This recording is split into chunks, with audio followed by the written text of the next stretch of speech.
All right, welcome back to another episode of Spark Your Fire. We are back on another week of property segment here. It's your host, David Shi, and I've got here with me today a brilliant man in his abilities, in his ability to be able to find properties, and no one knows better Perth than he does, in my personal opinion, I've got to say. It's David Hall from Perth Buyers Agency. Dave, welcome back. Thanks, Dave. Us good-looking Davids have got to work together. Like always, mate. Like always, we've worked on multiple occasions, and I've got to say, I've only had brilliant feedback in terms of your work. So, that's why I thought it makes perfect sense to bring you back on the show, and because Perth in the last, I can say this, in the last 6 months, my client percentages have shifted from Brisbane to Perth, and that's a significant trend as well. 6 months ago, there was probably majority of them would still be looking at Brisbane, a small percentage of Perth, but now it's more shifting more towards a 50-50. So that kind of, gives me a good indicator to say, well, look, that investors always chase value. So, and we know, that they've got really good sharp eyes around this. And, that's why I thought it makes sense to bring Dave back on to see what's really happening on the Perth ground, because I guess as a segue to lead in, the core logic data doesn't necessarily reflect the true picture on the ground, is it? No, it's not. So a couple of interesting things with RP data. So RP data is trying to capture an entire market within a number. So we'd say that the Perth market is made up of 4 different housing sections. Okay. Houses. No common walls, 500 square metre block. Units, you might have a common wall, there's 3 or 4 of you on a built strata or survey strata. Apartments and land.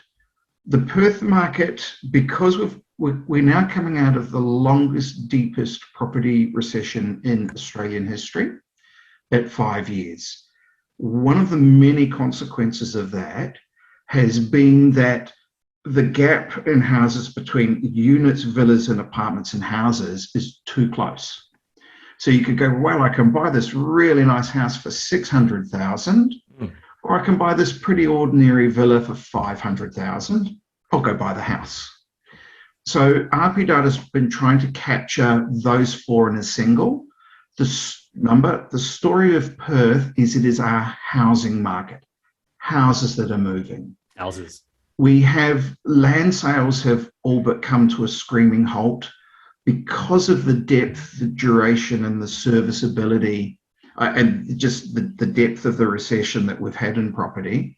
Our builders, their prices have gone up 30 to 40% last year.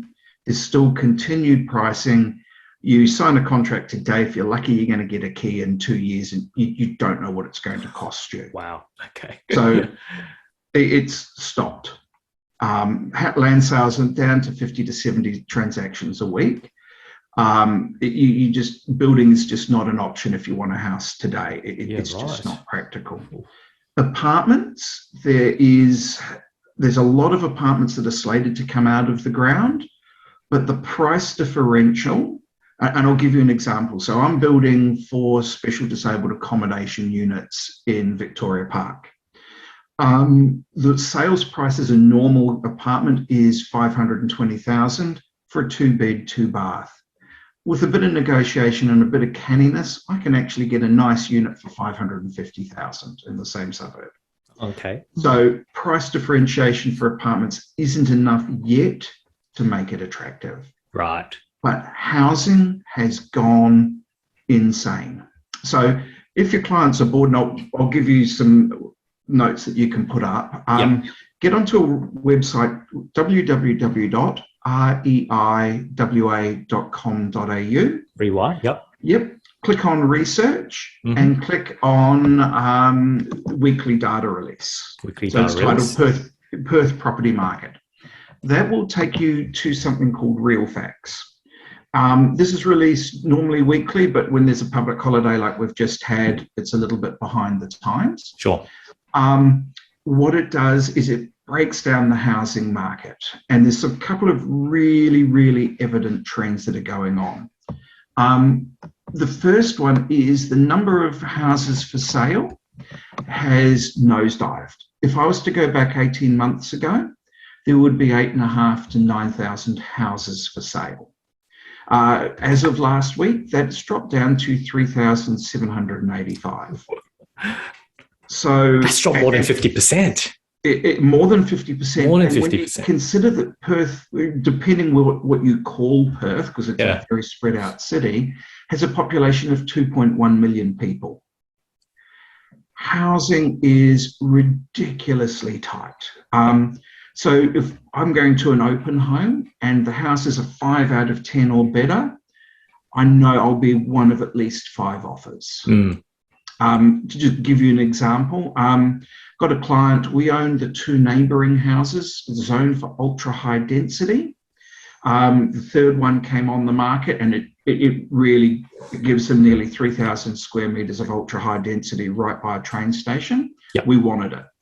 Agent was unaware that we had the other 2. We overpaid to ensure that we got it. There was 6 written offers and 2 verbal offers. We paid $530,000 to get a nice 4-1, 5.5 out of 10.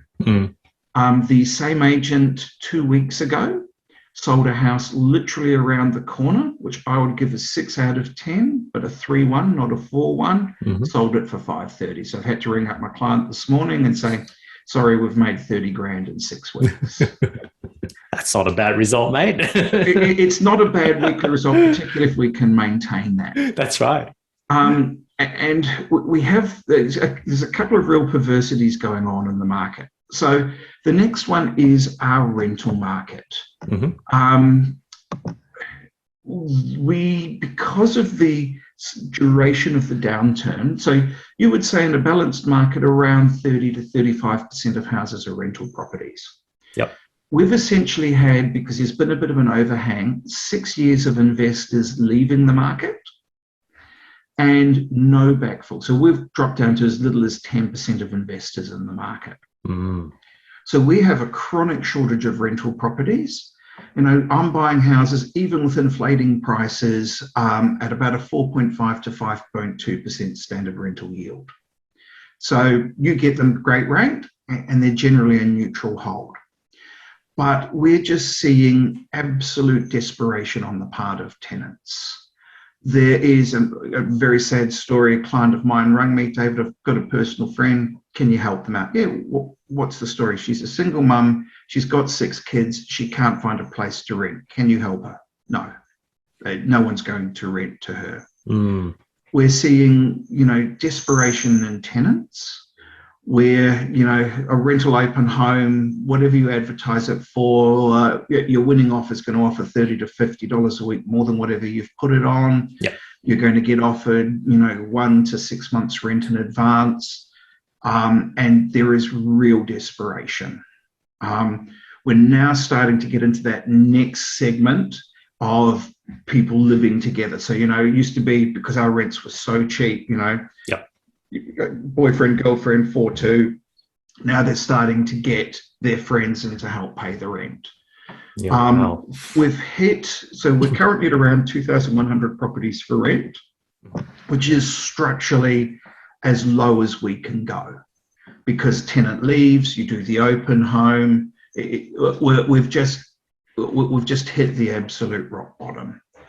What would that translate to from a vacancy rate perspective, Dave? We're at around 1.5% vacancy rate.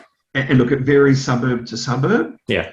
And it seems to come in waves. So like the suburb I love, one called Greenwood. 4 weeks ago, there was no houses for rent. None. Zero. Wow. Zero. And then, the next week there was 3. But because of this large amount of investors leaving, there've been no backfill. The fact that COVID has been a real blessing to WA. We've seen a lot of eastern states, people migrate over permanently. We're now starting to see that international wave of people come over that couldn't get in. It's putting huge pressure on the market. And because our building industry, 3 years ago, we had over 250 builders file for bankruptcy. the duration and the depth of the downturn means that after 5 years, the builders don't have working capital. They haven't trained trades. Because there's a global building going on, we can't even get trades. We're just in this position, which is why I'm loving Perth as an investment. We can't add stock. We do not have that ability. We're looking for a single story build, signed contract to keys at 2 years. And that's a minimum, probably more like a minimum, Look, it depends on the builder. If you're bored, get onto a Facebook group called Shonky Builders WA. The name suggests for itself, basically. It explains what's going on. And look, there are a few grizzlers in there, and there are a few people who don't understand what building it involves in. Yeah.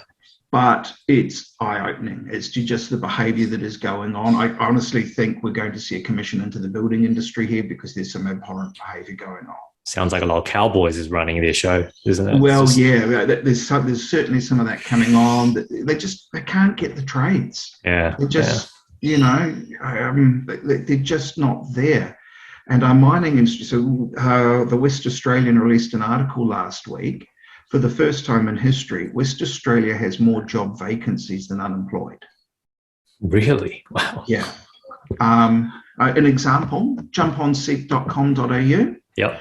Type in a heavy-duty diesel mechanic, Western Australia. There's 504 vacant jobs. 504. 504. So that means that there's actually more, because what's the point of advertising when there's 500 unfilled jobs? Yeah. Yeah. I look, and I'd be taking a guess, but we'd probably be lucky to add 100 apprentices a year into that field. And it's just very, very systematic. I went to the local coffee shop. There's a big sign, please be patient. We can't get enough staff. And that's coffee to top end mining jobs. We need people. We need them now. And at the same time, we just don't have the housing stock, and we can't deliver it in a timely fashion. So basically what you mentioned there essentially is the labour shortages, which hopefully, now that the WA borders are open, there will be more immigrants attracted to basically. And they're coming in. Okay, they're very, very definitely coming in. Yeah. Is there a big flock of them coming in at the moment based on the latest stats? Yeah. It's not a big flock. It's sort of more a systematic flat line. Okay. But they're definitely coming in. So an example is, one of the strategies I love is rent by the room. You buy a sort of 4-bedroom house, depending on the layout, we convert it to 5, maybe 6 bedrooms, add some bathrooms. I've got a client that's actually in Greenwood that has just completed one. And the nature of that is you get a lot of people, look, I'm just going to live here for 3 months, sort it out, work out where I want to be. 300 rental applications for 5 bedrooms. 300? 300. He's now finishing his 3rd one with me. That'll be done in 2 weeks. Jesus. And I'm already going for the next one for him. There's some advantages for the tenants in that, but it's just, that's just really good evidence of just that shortage of that short-term, short stay. Let me find my feet, then I'll go out and get what I want. That's interesting. And because of the Perth housing market are not built for like single people, single family as such as well. Yeah. That's why it just becomes such a devastating situation. It is. And it's the same up north in the mining towns, particularly Karratha and Headland, same deal. Not enough housing, not enough accommodation. Because of the boom in Perth CBD, it's a real struggle to get builders up there, even more so. And, they're both in boomtown times as well. There's a property on the market in Port Hedland. It's on for $750,000. I reckon it's worth probably $710 to $720, and it's getting $1,500 a week rent. Wow. It's amazing a return, I've got to say. But Karratha is a mining town, if I'm not mistaken. So Karratha's sort of got a benefit. It's got iron ore through Rio Tinto. Okay. It's also got oil and gas through Woodside and Chevron. So there's also a shortage of supply, once again, going back to that same issue of the downturn. They're doing the Scarborough project, which, depending whose numbers you believe, is going to be somewhere between $25 to $30 billion. half of that's being spent in Western Australia. Mm. And that hits the ground August this year. They're going to have boots on the ground up in Karratha. Wow. Speaking to local agents, it's already a very tight rental market. My rental property there was getting 1,100. I increased the rent to 1,300 3 weeks ago. No squiggles, not even a skerrick of complaint from the tenant.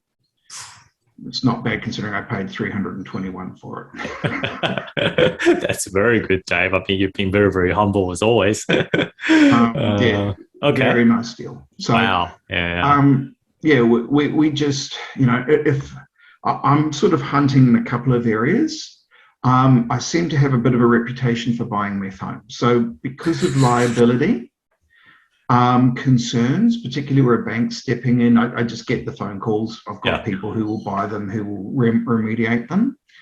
We've also got a big problem in that there's a lot of upsizers and downsizers that want to move, but they know if they sell their house, they're not going to find another property. Mm. So I'm getting a lot of, no, I'm not getting bargains, but I'm getting properties. I'm getting a lot of calls where, and it really suits an investor, I've got to have a flexible settlement date. Yeah. So getting those calls, can you help me? I've been doing this for 9 years. People know what I'm looking for. And, I'll put a client into something like that. It might be 2 months, might be 3 months, might be 6 months, and we'll settle. And I'm getting a lot of that sort of thing, and the occasional desperate need it now. This is a seller's situation. Do you want to do it or not? On market, it is, it's ferocious. Yeah. I'll give you an example. So property around the corner from where I live, 25 Brickley Way, Duncraig. Very nice 4-bed, 2-bath, 8.5 out of 10, I'd give it. Mm-hmm. Sold 14 months ago, and I thought it went for silly money then at 870,000. Just went under contract 3 weeks ago for 1.15 million. Oof. The owner has done nothing. Open home used to be sort of 5 offers per open home. Now it's sort of heading towards 7 to 8 offers. It's really, really competitive. And, agents are absolutely now taking to market because they know they're going to get a better deal for their clients. Yeah. And I think that's exactly the same situation that we've seen in Sydney and Melbourne last year. In particular, when you spoke about owner occupiers want to upgrade or downgrade, but at the same time, they're concerned that they're not going to be able to afford to buy something. Yeah. And that's, and it becomes a vicious circle because they don't want to sell if they can't find something. Yeah. And then whereas what I'll do them is say, look, we'll give you a letter of finance. Yeah. Give us 3 weeks, we'll give you a letter of finance. Yeah. You can go and write a cash offer. And they go, oh, okay. And that for me is getting, just under the market, is giving them a lot of confidence to go out there and, I'll give them guidance and help them get the property that they want. Nice. Okay. Yeah, right. Yeah. So but it's just, and there's just no accounting for the emotional buyer and what they're going to do. Yeah. It's really, really interesting.